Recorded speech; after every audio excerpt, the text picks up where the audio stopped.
అన్నిటికన్నా మించి అధిక రక్తపోటు గుండెపై అదనపు భారం పెంచుతుంది. ఇది గుండె జబ్బులకు దారి తీస్తుందని అంటున్నారు. అలాగే మధుమేహం ఉన్న వారిలో గుండె జబ్బులు వచ్చే అవకాశాలు ఎక్కువ.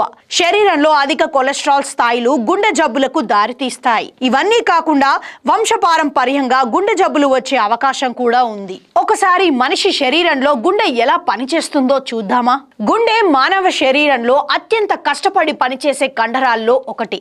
ఇది ఛాతీ ఊపిరితిత్తుల మధ్య ఉంటుంది. ప్రతి నిమిషానికి 4 నుంచి 5 లీటర్ల రక్తాన్ని గుండె మొత్తం శరీరానికి సరఫరా చేస్తుంది. ఇది ఆక్సిజన్, పోషకాలని రక్తం ద్వారా శరీరంలోని అన్ని భాగాలకి పంపిస్తుంది. అలాగే శరీరం నుంచి కార్బన్ డయాక్సైడ్, ఇతర వ్యర్థ పదార్థాలను తొలగించే పని చేస్తుంది. అందుకే మనిషి ఆరోగ్యంగా జీవించగలుగుతున్నాడనేది సత్యం. గుండెపోటు రావడానికి గల కారణాలు డాక్టర్లు ఇలా చెబుతున్నారు. గుండెకు రక్తాన్ని సరఫరా చేయడానికి మనిషిలో కరోనరీ ధమనులు ఉంటాయి. వాటితో పాటు అనేక రక్తనాళాలు ఉంటాయి.